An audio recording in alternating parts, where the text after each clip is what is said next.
Oke, baik saudara-saudara, kembali lagi bersama saya di All One King Channel. Salam sejahtera buat kita semuanya. Apa kabar nih dengan kalian? Semoga kita semua dalam keadaan sehat dan berada di lindungan yang maha kuasa.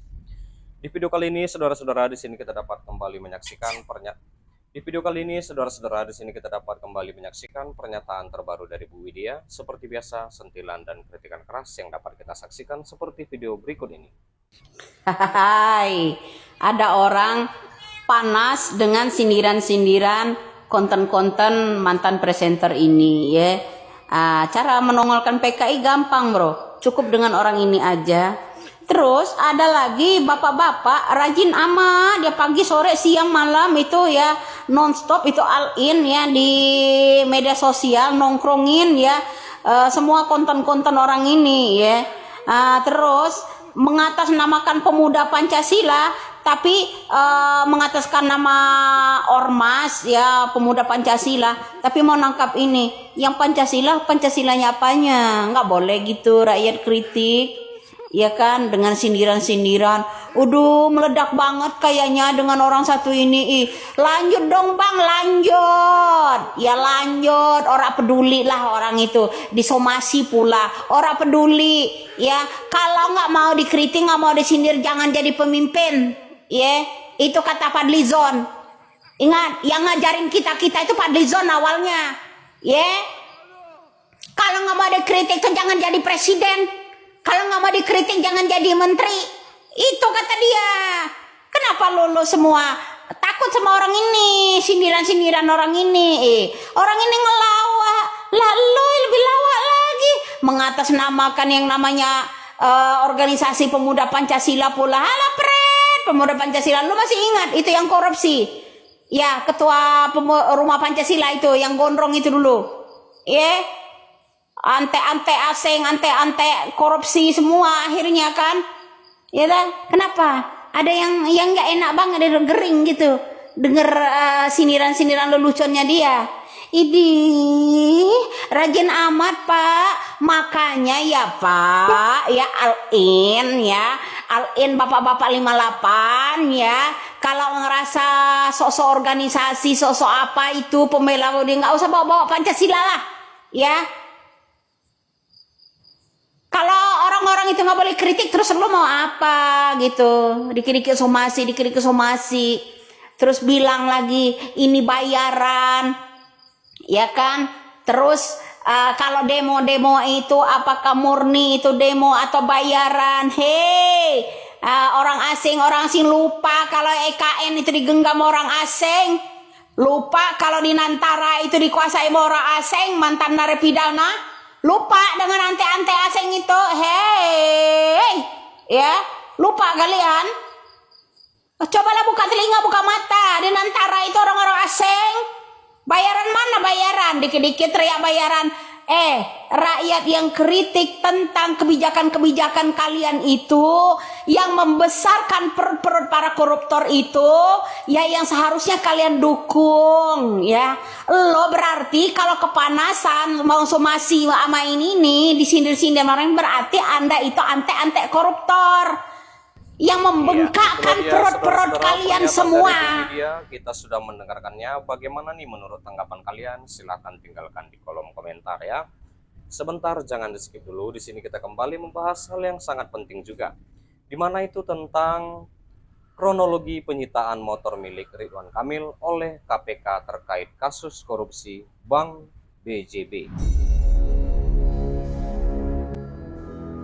Motor dan barang bukti elektronik milik mantan Gubernur Jawa Barat itu Ridwan Kamil ya disita oleh penyidik Komisi Pemberantasan Korupsi atau KPK, di mana penyitaan tersebut terjadi saat penyidik KPK menggeledah rumah Ridwan Kamil di Bandung, Jawa Barat terkait kasus korupsi pengadaan iklan di Bank Pembangunan Daerah Jawa Barat dan Banten atau Bank BJB itu pada Maret 2025.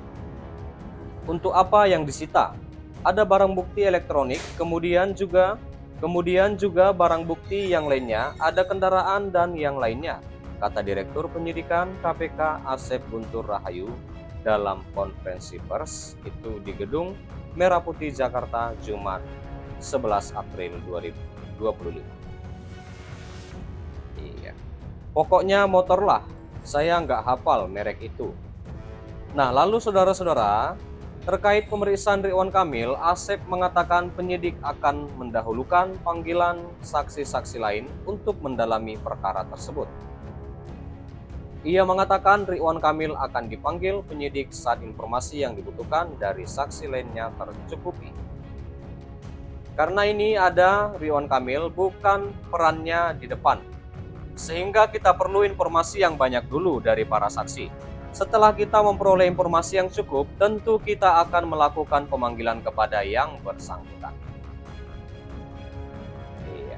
Adapun penggeledahan rumah Ridwan Kamil dilakukan setelah penyidik KPK mendapatkan keterangan saksi terkait perkara Bank BJB.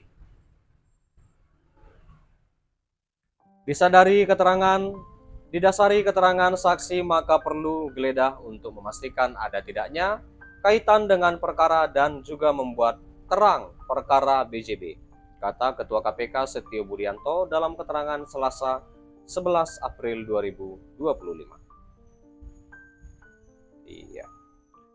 Lalu Ridwan Kamil telah memberikan pernyataan terkait upaya paksa tim KPK di rumahnya lewat secari kertas yang disampaikan oleh pengawalnya, di mana pertama ia membeberkan bahwa rumahnya telah digeledah terkait perkara di Bank BJB yang tengah diselidiki KPK. Dan yang kedua, tim KPK juga telah menunjukkan surat tugas resmi pada saat melaksanakan tugasnya. Dan kami selaku warga negara yang baik sangat kooperatif dan sepenuhnya mendukung membantu tim KPK secara profesional, tulis keterangan tersebut. Meski demikian, ia mengaku tak bisa memberikan keterangan yang lebih jauh saudara-saudara terkait proses hukum yang tengah berjalan di KPK. Hal-hal terkait lainnya kami tidak bisa mendahului tim KPK dalam memberikan keterangan.